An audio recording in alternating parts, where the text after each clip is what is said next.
प्यारे साथियों, क्या हाल है? उम्मीद आप बहुत अच्छे होंगे। इस वैकेंसी के बारे में बात करें तो पहले ये बता दें, इस वैकेंसी की लास्ट डेट को बढ़ा दिया गया है।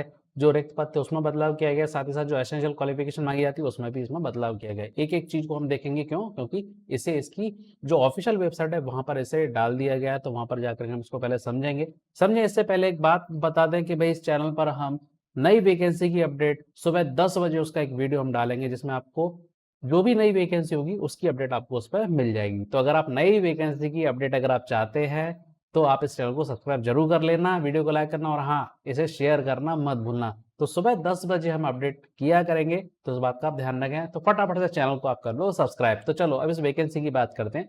ये जो वैकेंसी है ये है national institute of electronics and information technology की तरफ से। पोस्ट का नाम है साइंटिफिक असिस्टेंट। ठीक है, अब इसको थोड़ा सा डिटेल में समझते हैं। इसे इसका जो नोटिफिकेशन है, इनकी जो ऑफिशियल वेबसाइट है, इस वेबसाइट पे इसे डाल दिया गया है। ठीक है, साथ ही साथ उन्होंने जो 4 और वेबसाइट बताई हैं, एक ये रही, दूसरा ये रही, तीसरा और ये चौथा, इन वेबसाइट पे जाकर के आप इनको देख सकते हैं। ठीक है, अब ये जो साइंटिफिक असिस्टेंट की पोस्ट है वो निकाली गई है। अब यहाँ पर हम सबसे पहले इसकी फीस देख लेते हैं। भाई सी फीस बड़ी मजेदार है। ठीक है, तो पहले फीस देख लेते हैं। भाई आपको फॉर्म भरना है तो फॉर्म भरने के लिए फीस आपको कितना देना है। अगर हम यहाँ पे एप्लीकेशन फीस की बात करते हैं तो SC ST PWBD women candidate उनको कोई भी फीस पे नहीं करना, और जर्नल और जो अदर कैटेगरी के हैं उन्हें 800 रुपए पर एप्लीकेशन फिल करना होगा। अब बात कर लेते हैं ये साइंटिफिक असिस्टेंट की जो पोस्ट है वो बेसिकली उसके लिए जो एसेंशियल क्वालिफिकेशन है कौन सी।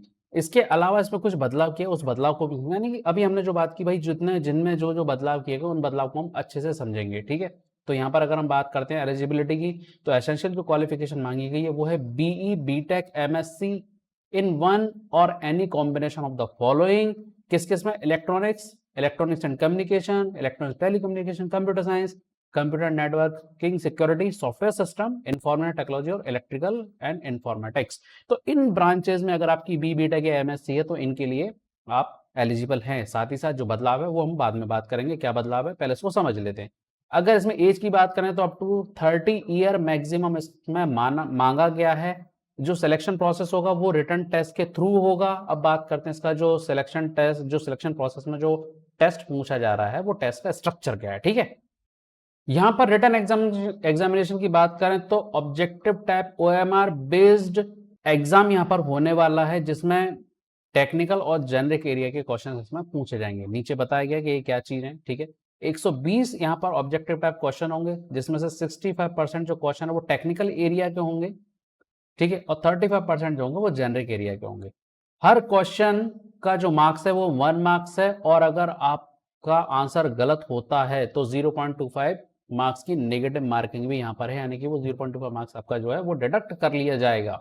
ठीक है, साथ ही साथ यहां पर अगर हम बात कर रहे हैं जेनरिक एरिया की, क्या है जेनरिक एरिया में? लॉजिकल एनालिटिकल रीजनिंग कैपेबिलिटीज, ठीक है, quantitative and qualitative ability and journal awareness and aptitude, ये इसके टॉपिक्स हैं। इन टॉपिक्स या टॉपिक मान लो, सब्जेक्ट मान लो, इन सब्जेक्ट के ऊपर क्वेश्चन आपसे पूछे जाएंगे, इसको नाम दिया गया जेनरिक एरिया। ठीक है, साथ ही साथ स्ट्रीम वाइज सिलेबस भी है, यानी कि आपको साइंटिफिक असिस्टेंट के लिए जो रिटन एग्जामिनेशन है उसका सिलेबस जो है इस वेबसाइट के ऊपर डाला गया है, और इसमें जो टेक्निकल जो आपका एग्जाम होगा वो आपकी स्ट्रीम के रेस्पेक्टिव होगा, यानी कि आपकी बीटेक या एमएससी किस ब्रांच में है।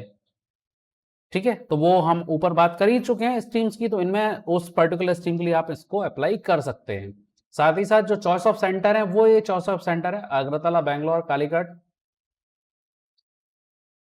चंडीगढ़, चेन्नई, दिल्ली, गुवाहाटी, हैदराबाद, जयपुर, जम्मू, कोलकाता, लखनऊ, मुंबई और पटना।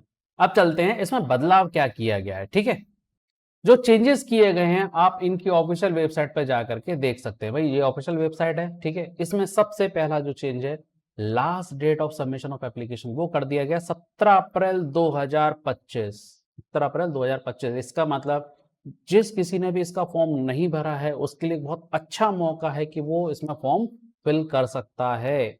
ठीक है, साइंटिफिक असिस्टेंट की पोस्ट है, सैलरी पैकेज है वो भी बहुत ही गजब का है, अच्छा है। ठीक है, और अब यहाँ पे बात करते हैं बाकी के बदलावों की। सबसे पहले नंबर ऑफ सीट्स, भाई टोटल जो वैकेंसी है वो 113 कर दी गई हैं। कंप्यूटर साइंस के लिए अनरिजर्व के लिए 13 है, ईडब्ल्यूएस के लिए 2, एससी के लिए 5, एसटी के लिए 2, ओबीसी के लिए 9 है। टोटल इस तरह से 31 पोस्ट है। ऐसे ही आईटी के लिए टोटल जो पोस्ट है वो 26 हैं, ईसी के लिए टोटल हैं 56।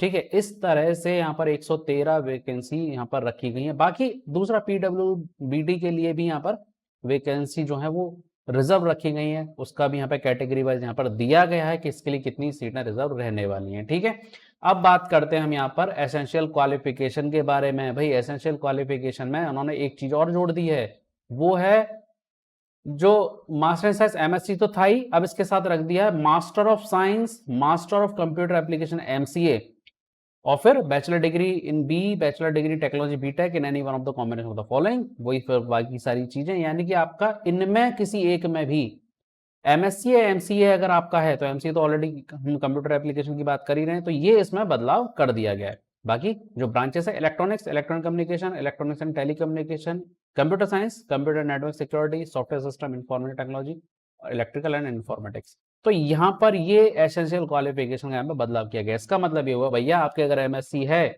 इनमें किसी कॉम्बिनेशन में, तो आप एलिजिबल हैं, साथ ही साथ मास्टर ऑफ साइंस किया हुआ है, एमसीए किया हुआ है, तो भी आप इस पोस्ट के लिए एलिजिबल हो। इसका मतलब बी, बीटेक, एमएससी, एमसीए, अपन एक जनरल कैटेगरी बना देते हैं, इसकी पूरी कैटेगरी को ले लेते हैं। तो यहाँ पर B, BTech, MSc, master of science, MS और एमसीए, ये सभी जो कैंडिडेट हैं जिनके पास ये डिग्री है वो सभी एप्लीकेबल है। अब बात करते हैं यहाँ पर कि फॉर्म को भरना कैसे है। ठीक है, तो फॉर्म को भरने के लिए कुछ नहीं करना है, उन्होंने अपनी पूरी प्रोसेस किस तरह से भरना है उन्होंने उसको अपलोड करके रखा हुआ है। बस आपको उसके ऑफिशियल वेबसाइट पे जाना है, डॉक्यूमेंट अपलोड करना है, इसको पढ़ना है और बस फॉर्म फिल करना है। ठीक है, तो यहाँ पर उन्होंने फोटोग्राफ के लिए एक इंस्ट्रक्शन दिया हुआ है, वो आपको थोड़ा सा समझना है और उसी को आपको फॉलो करना है। ये जो चीज बताई गई, डायमेंशन बताई गई कि भाई फोटो के लिए विड्थ 3.5, हाइट 4.5 और जो सिग्नेचर है वो 1.5 सेंटीमीटर रहना चाहिए। इसी में आपको सारा काम करना है। ठीक है, यानी कि विड्थ आपकी 3.5 है और 4.5 हाइट का आपका फोटो जिसमें फेस आपका बहुत क्लियर होना चाहिए। साथ ही साथ सिग्नेचर की जो हाइट दी है वो दी है 1.5 सेंटीमीटर, इसमें आपको सिग्नेचर रखना है। नीचे सिग्नेचर के लिए अलग से उन्होंने दिया हुआ है विड्थ 3.5 और 1.5, इसमें सिग्नेचर आपको बना करके रखने हैं।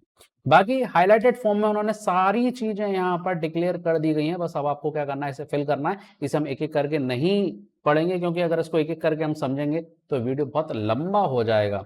ठीक है, बाकी आपको बिल्कुल भी चिंता नहीं करना है कैसा भरेंगे कैसे, क्योंकि इन्होंने इस डॉक्यूमेंट में सारी चीजें बता दी। मैं उसको एक बार आपको इसका ओवरव्यू देता हूं, जरा देखो क्या करने वाले हैं। ऑफिशियल वेब पे जाकर सारी उन्होंने डिटेल दे दिया कि यूजर लॉगिन किस तरह से है, एप्लीकेशन डैशबोर्ड पे क्या दिखेगा, पर्सनल डिटेल क्या है, क्या रखना है इसमें, फिल एप्लीकेशन में क्या क्या जाना है, स्टेप वाइज यहाँ पे चीज बताइए। स्टेप 1 में क्या है, देखो देख रहा है, स्टेप 1, स्टेप 2, स्टेप 3, ये सब चीजें। ठीक है, उसके बाद एडिट एप्लीकेशन। अब अगले जब हम पेज पर थोड़ा सा नीचे आएंगे तो आपको बताएगा कि भैया होम पेज से आप किस तरह से अपने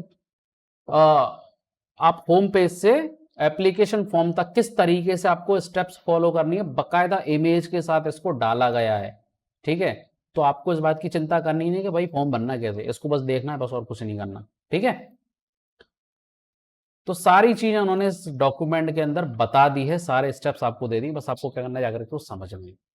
ठीक, उम्मीद करता हूं इस वैकेंसी में जो अपडेट्स आए हैं वो आपके लिए बहुत ज्यादा हेल्पफुल होंगे। जो फॉर्म नहीं भर पाए हैं उनके पास एक अच्छा चांस है 17 अप्रैल 2025 तक का इसको फॉर्म को फिल करने के लिए।